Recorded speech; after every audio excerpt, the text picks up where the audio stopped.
Luke, chapter 9, New King James Version. Then he called his 12 disciples together and gave them power and authority over all demons and to cure diseases. He sent them to preach the kingdom of God and to heal the sick. And he said to them, "Take nothing for the journey, neither staffs, nor bag, nor bread, nor money.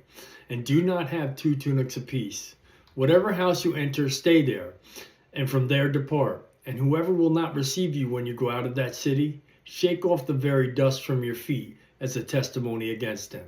So they departed and went through the towns, preaching the gospel and healing everywhere. Now Herod the Tetrarch heard of all that was done by him, and he was perplexed, because it was said by some that John had risen from the dead, and by some that Elijah had appeared, and by others that one of the old prophets had risen again. Herod said, "John I have beheaded, but who is this whom I hear such things?" So he sought out to see him. And the apostles, when they returned, told him all they had done. Then he took them and went aside privately into a deserted place belonging to the city called Bethsaida. But when the multitudes knew it, they followed him. And he received them and spoke to them about the kingdom of God, and healed those who had need of healing. When the day began to wear away, the 12 came to him and said to him, "Send the multitude away, that they may go into the surrounding towns and the country, and lodge and get provisions, for we are in a deserted place here." But he said to them, "You give them something to eat." And they said, "We have no more than 5 loaves and 2 fish, unless we go and buy food for all these people," for there were about 5,000 men. Then he said to the disciples, "Make them sit down in groups of 50. And they did so, and made them all sit down. Then he took the 5 loaves and the 2 fishes, and looking up to heaven, he blessed and broke them, and he gave them to his disciples to set before the multitude. So they all ate and were filled, and 12 baskets of leftover fragments were taken up by them. And it happened as he was alone praying that his disciples joined him. And he asked them, "Who do the crowd say that I am?" So they answered and said, "John the Baptist, but some say Elijah, and others say that one of the old prophets have risen again." He said to them, "But who do you say that I am?" And Peter answered, "The Christ of God." And he strictly warned and commanded them to tell this to no one, saying, "The Son of Man must suffer many things, and be rejected by the elders and the chief priests and the scribes, and be killed and raised on the 3rd day."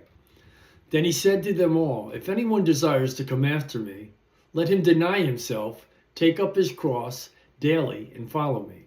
For whoever desires to save his life will lose it, but whoever loses his life for my sake will save it. For what profit is it to a man if he gains the whole world and is himself destroyed or lost? For whoever is ashamed of me and my words, of him the Son of Man will be ashamed when he comes in his own glory, and in his Father's, and of the holy angels. But I tell you truly, there are some standing here who shall not taste death till they see the kingdom of God." Now it came to pass about 8 days after these sayings, that he took Peter, John, and James and went up to the mountain to pray. And he prayed, as he prayed, the appearance of his face was altered, and his robe became white and glistening. And behold, 2 men talked with him, who were Moses and Elijah, who appeared in glory and spoke of his decease, which he was about to accomplish at Jerusalem. But Peter and those who were with him were heavy with sleep. And when they were fully awake, they saw his glory and the 2 men who stood with him. Then it happened as they were parting from him, that Peter said to Jesus, "Master, it is good for us to be here. And let us make 3 tabernacles, one for you, one for Moses, and one for Elijah," not knowing what he said.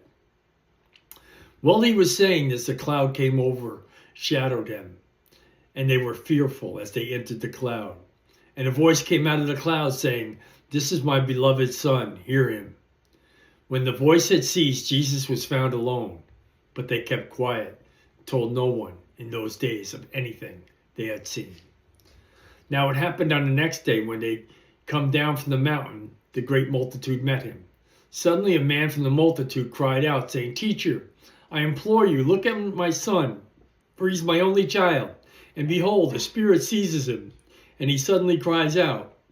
It convulses him, so that he foams at the mouth, and it departs from him with great difficulty, bruising him. So I implored your disciples to cast it out, but they could not." Then Jesus answered and said, "O faithless and perverse generation, How long shall I be with you and bear with you? Bring your son here." And as he was still coming, the demon threw him down and convulsed him. And Jesus rebuked the unclean spirit and healed the child and gave him back to his father. And they were all amazed at the majesty of God. But while everyone marveled at all the things Jesus did, he said to his disciples, "Let these words sink down into your ears, for the Son of Man is about to be betrayed into the hands of men."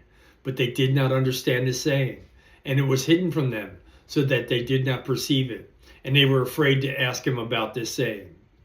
Then a dispute arose among them, to which of them would be the greatest.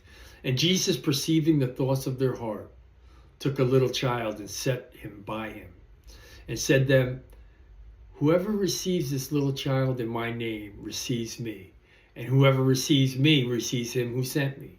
For he who is least among you, all will be great." Now John answered and said, "Master, we saw someone casting out demons in your name, and we forbid him, because he does not follow with us." But Jesus said to him, "Do not forbid him, for he who is not against us is on our side." Now it came to pass, when the time had come for him to be received up, that he steadily set his face to go to Jerusalem, and sent messengers before his face. And as they went, they entered the village of the Samaritans to prepare for him. But they did not receive him, because his face was set for the journey to Jerusalem. And when the disciples James and John saw this, they said, "Lord, you want us to command fire to come down from heaven and consume them, just as Elijah did?" And he turned and rebuked them and said, "You do not know what manner of spirit you are of. For the Son of Man did not come to destroy men's life, but to save them." And they went to another village. Now it happened as they journeyed on the road that someone said to him, "Lord, I will follow you wherever you go." And Jesus said to him, "Foxes have holes and the birds of the air have nests, but the Son of Man has nowhere to lay his head." Then he said to another, "Follow me." But he said, "Lord, let me first go bury my father." Jesus said to him, "Let the dead bury their own dead, but you go preach the kingdom of God." And another said, "Lord, I will follow you, but let me first go and bid farewell to who are at my house." But Jesus said to him, "No one, having put his hand to the plow and looking back, is fit for the kingdom of God." This is the Gospel of Luke, chapter 9, New King James Version.